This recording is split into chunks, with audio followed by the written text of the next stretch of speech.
Well, good morning. Welcome. I'm J.B. Milliken. I'm the president of the University of Nebraska.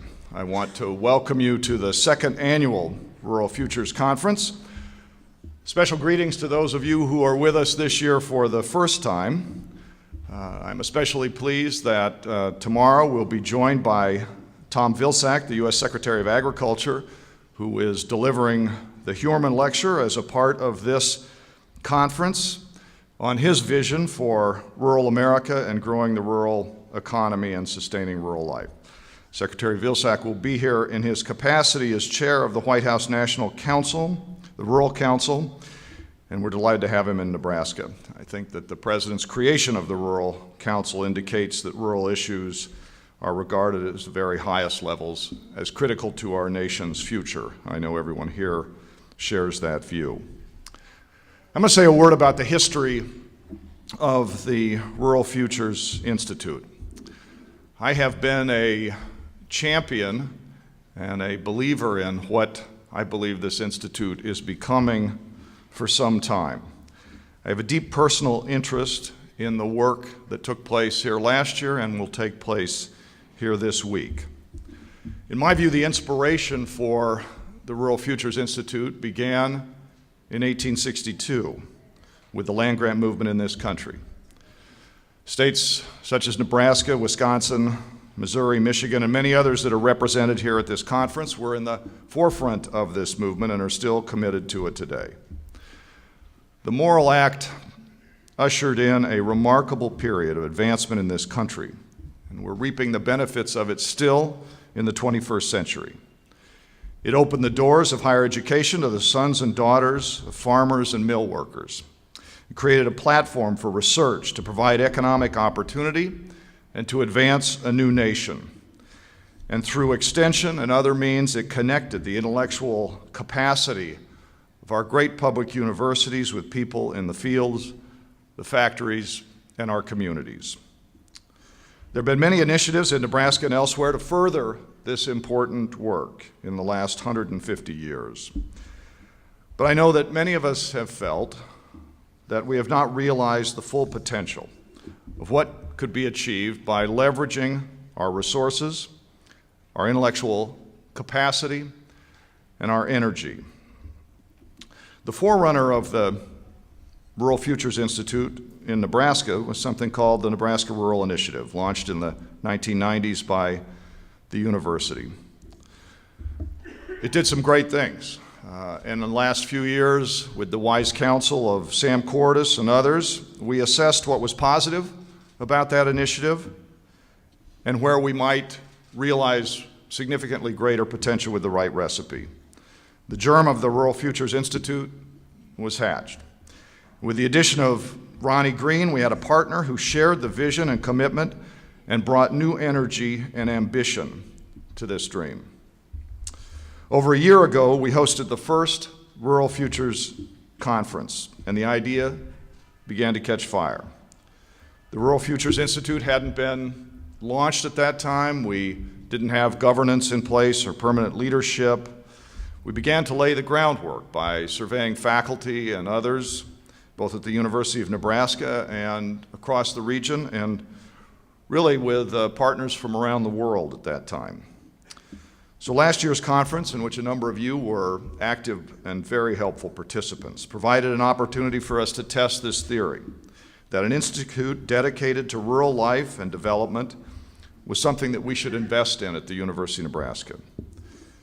We sensed that an institute like this could make a major difference in the lives of rural residents in Nebraska and globally, and we felt that our university, with faculty and resources across 4 campuses, with partners across the state, a rich history of serving Nebraska's communities, had an opportunity to take a leadership role.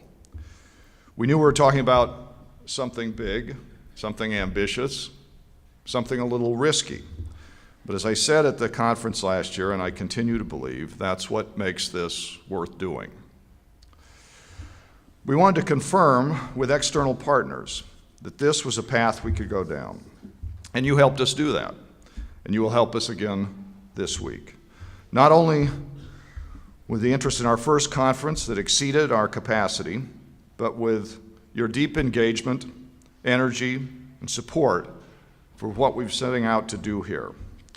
Last year, two broad concepts came out of the conference that helped greatly in our thinking as we advanced the RFI. First, it became clear that if we were going to create a Rural Futures Institute, it needed to be truly transdisciplinary. This was not about agriculture or business or health or tourism alone. It involves these disciplines and many others: law, economics, transportation, medicine, public health, communication, all areas relevant to rural people and rural communities. And the University of Nebraska, with faculty in each of these areas, is well positioned to address them, particularly with its partners represented in this room and across the country and around the world. Second, the conference validated the idea that the research mission of the Institute needed to be broad-based, including biological sciences, social sciences, business, legal, and others. To realize the vision, we understand that while we can host this conference and this institute at Nebraska, we cannot do this work alone. We should not try to do this work alone. We know that we needed to engage partners in the state, regionally, and beyond in order to be successful. So I'm proud to say that today, in addition to continuing to talk about these things, we've also started to do some of them. We've made real progress since the last conference. First, we've hired a founding executive director of the Rural Futures Institute, Chuck Schroeder, who is a son of the soil from a ranching community in Nebraska with deep experience with and passion for rural issues. He begins on December 1st, but he's here this week and has already begun in earnest to think about how to position the RFI for success. I think we found the right person to lead the Institute in these initial stages. I could not be more pleased that we have attracted Chuck back to Nebraska. Tomorrow you'll hear from him about his vision for the Institute, and it'll be an excellent opportunity for all of us to engage with Chuck directly. Additionally, following a call for proposals, we awarded $750,000 in competitive grants for teaching, research, and outreach projects focused on the importance of the Rural Futures Initiative. In evaluating the many proposals, we kept in mind a few key criteria. One, we wanted these to be transdisciplinary. We wanted them to be interinstitutional and represent faculty from more than one campus, and to involve partnerships from people from outside the university.